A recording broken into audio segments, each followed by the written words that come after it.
2 जुलाई 2023 की ये सुबह के मनाज़र हैं और सुबह 6 बजे का वक्त है। इस्लामाबाद एक बार फिर से फ़ोग की लपेट में आ चुका है और मानसून हवाओं का एक ताकतवर तरीन जो सिलसिला है, जो बाकायदा तौर पे 3 और 4 तारीख के बाद से पाकिस्तान में दाखिल होने जा रहा है। लेकिन इस वक्त हम देख रहे हैं कि मानसून हवाएँ जो हैं वो इस वक्त रावलपिंडी, इस्लामाबाद, खित्ता पटवार, हज़ारा डिवीज़न के मुख्तलिफ इलाक़ात में दाखिल पज़ीर हैं और मानसून हवाओं की वजह से ही इस्लामाबाद सुबह सवेरे ही हब्स की लपेट में है। और जब भी मानसून हवाएँ किसी भी इलाके पर असर अंदाज करती हैं तो हब्स की कंडीशंस ऑटोमेटिकली बढ़ जाती हैं और फोगी जो कंडीशंस हैं वो बहुत ज़्यादा नज़र आती हैं। लेकिन दूसरे लफ्ज़ों में आप ये भी कह सकते हैं कि ईद की जो खुशियाँ हैं वो मज़ीद दुबाला होने जा रही हैं। और आप देखेंगे कि जो पहाड़ी इलाक़ात हैं जैसे कि मलका कोसार मरी, नथिया गली किलियात, अयूबिया, ठंडियानी कश्मीर के इलाक़ात, नारायण का खान वैली के इलाक़ात, सिरी पाई के इलाक़ात, शोगरा वैली के इलाक़ात और कुछ कुमराट वैली के इलाक़ात और स्वात वैली उसके गर्दनवा के जो इलाक़ात हैं, यहाँ पर जो फोग है वो डेरे डालने लगी है। और माशाल्लाह से ऐसी ज़बरदस्त किस्म की जो फोग है, जैसे कि हम देखना चाह रहे थे कि मौसम गर्मा में और ख़ासतौर पे ईद की छुट्टियों में लोग जो हैं वो मलका कोसार मरी और दीगर पहाड़ी इलाक़ात का विज़िट किया, लेकिन उन्हें उस तरीके से फोग नज़र नहीं आई जो उन्हें नज़र आनी चाहिए थी। डेफिनेटली मगरबी जो सिस्टम है वो मानसून हवाओं के ऊपर खासा हावी है, जिसकी वजह से फोगी जो कंडीशंस हैं वो कहीं कि हमें कम नज़र आ रही हैं। जब मानसून हवाएँ ज़्यादा ताकत के साथ असर अंदाज करती हैं या मानसून हवाएँ जब आप ये कह लें कि मगरबी सिस्टम की वजह से कमज़ोर पड़ जाती हैं या मगरबी जो सिस्टम है वो मानसून हवाओं पे हावी हो जाता है, उसके बाद से जो फोग है वो कहीं कि नुमाया तौर पे कम हो जाती है। लेकिन इस वक्त हम देख रहे हैं कि ये पहाड़ी इलाका मरगला हिल्स है, उसके गर्दनवा और ये सामने आप देख सकते हैं कि मोनाल आपको नज़र आ रहा है और साथ में सेंटोरस मॉल नज़र आ रहा है। तो सेंटोरस मॉल जो है ये इस वक्त फोग में डूबा हुआ है। तो इससे आप अंदाज़ा लगा लें कि मानसून जो हवाएँ हैं वो इस वक्त मुकम्मल तौर पर जलवा फ़रोज़ हैं, मुकम्मल तौर पर असर अंदाज कर रही हैं। आज आप देखेंगे कि मलका कोसार मरी, नथिया गली किलियात, अयूबिया, ठंडियानी आने वाले एक हफ़्ते के दौरान जो फोगी कंडीशंस हैं वो बहुत ज़्यादा बढ़ जाएंगी और जो फोग है वो डेरा डाल लेगी इन तमाम इलाक़ात का। उस लिहाज से जो सियाह हज़रात हैं उनके लिए खुशखबरी है, ईद की खुशियाँ जो है वो मज़ीद आपकी दुबाला होने जा रही हैं। इसलिए कि आज ईद उल अज़हा का 3 दिन तो गुजर चुके हैं, आज चौथा दिन है, लेकिन डेफिनेटली छुट्टियाँ चल रही होती हैं, लोगों ने 2-4 छुट्टियाँ ऊपर ली होती हैं, तो माशाल्लाह से ऊपर से बच्चों की छुट्टियाँ भी चल रही हैं। तो उस मुनासबत से लोग जो हैं वो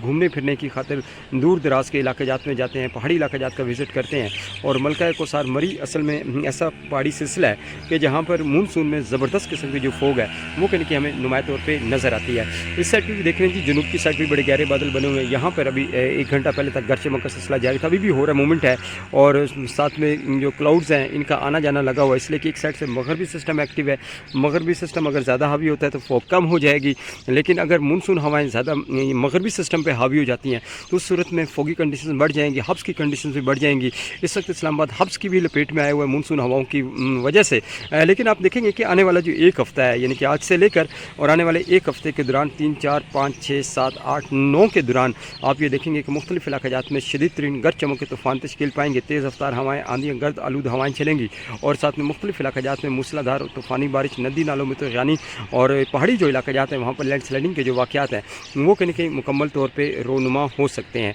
तो ये जो सीन्स हैं ये आने वाले एक हफ़्ते के दौरान आपको नुमाया तौर पर नज़र आ सकते हैं। तो लेकिन आपको ब्रेकिंग न्यूज़ देनी थी, आपको बताना ये था कि मानसून जो हवाएँ वो दाखिल हो चुकी हैं। लेकिन इस बार ऐसा होगा कि मानसून जो है वो उस शिद्दत के साथ असरअंदाज नहीं करेगा जैसे कि हम देखते हैं कि पूरा वीक या पूरे 2 महीने फॉग आपको नज़र आती है, इसलिए कि मगरबी जो सिस्टम है वो भी फुल ताकत के साथ हमारे पास जो फैक्टर हैं, 2 फैक्टर हैं, लालीना है, अलीना है। तो लालीना तो खैर इख्तिताम पजीर है, ये मानसून को मुकम्मल सपोर्ट करता था, मगरबी सिस्टम को इतना ज़्यादा सपोर्ट नहीं करता था, लेकिन अलीना जो है ये मुकम्मल तौर पर मगरबी सिस्टम को सपोर्ट कर रहा है। और अब आप देख रहे हैं कि मगरबी जो सिस्टम है वो सिंध पर भी दाखिल पजीर है, सिंध पर भी मुकम्मल तौर पर असरअंदाज कर रहे हैं। तो आप ये कह सकते हैं कि मानसून जो है अब उस शिदत के साथ असरअंदाज नहीं करेगा, लेकिन अपनी दरमियानी शिदत के साथ ये दाखिल पजीर रहेगा, जिसमें फ़ॉग का आना जाना लगा रहेगा, फ़ॉगी कंडीशन बहुत ज़्यादा बढ़ जाएंगी। इसलिए कि मानसून जब दाखिल होता है फ़ॉग हद से ज़्यादा बढ़ जाती है, तो पहाड़ी इलाक़ात के जो आगे जो मज़े हैं वो दुबारा होने वाले हैं मानसून हवाओं की वजह से। लेकिन मगरबी सिस्टम उस पर हावी हो सकता है और मगरबी सिस्टम की जो ताकत है वो मानसून हवाओं की निस्बत ज़्यादा रह सकती है। ये जनाब हमारी पेश हुई थी और आपको बताना बहुत ज़रूरी था। और इस वक्त इस्लामाबाद का मौसम जो है खासा खुशगवार है, लेकिन हब्स की कंडीशंस बढ़ गई हैं। जो दर्जा हरारत इस वक्त इस्लामाबाद का वो तकरीबन 25 डिग्री सेंटीग्रेड है, लेकिन हवाएं जो हैं वो रुकी हुई हैं और हब्स की कंडीशन ऑटोमेटिकली बढ़ जाती। कल तक हब्स नहीं थी, लेकिन आज हब्स इसलिए महसूस हो रही हैं कि मानसून जो हवाएं हैं वो माशाल्लाह से रावलपिंडी, इस्लामाबाद, जोड़वा शहरों, रावल खित्ता पटवार, हज़ारा डिवीज़न के इलाक़ात आप ये कह सकते हैं कि पाकिस्तान में दाखिल हो चुकी हैं, जिसकी वजह से फ़ॉग भी بنی ہوئی ہے جس کی وجہ سے حبس کی کنڈیشنز میں بھی بالکل نمایاں طور پہ اضافہ دیکھنے کو مل رہا ہے۔ تو یہ جناب ہماری جو رپورٹ ہے لمحہ لمحہ آپ کے لیے آگاہ ہم کرتے رہتے ہیں، جی ویدر کو دیکھا کریں، سراہا کریں، اس کے ساتھ ہی اجازت دیجیے گا اور ایک خوبصورت ترین بات کے ساتھ آج کی میں اس رپورٹ کا اینڈ کرتا ہوں کہ خدا را اپنے بوڑھے ماں باپ کا خیال رکھیں، کیونکہ یہی وہ واحد ہستی ہیں جن کی خدمت کر کے آپ جنت کے حقدار ٹھہرتے ہیں۔ ٹیک کیئر اینڈ اللہ حافظ، goodbye Pakistan and love you Pakistan. می D J Akhtar Hussain, Geo weather.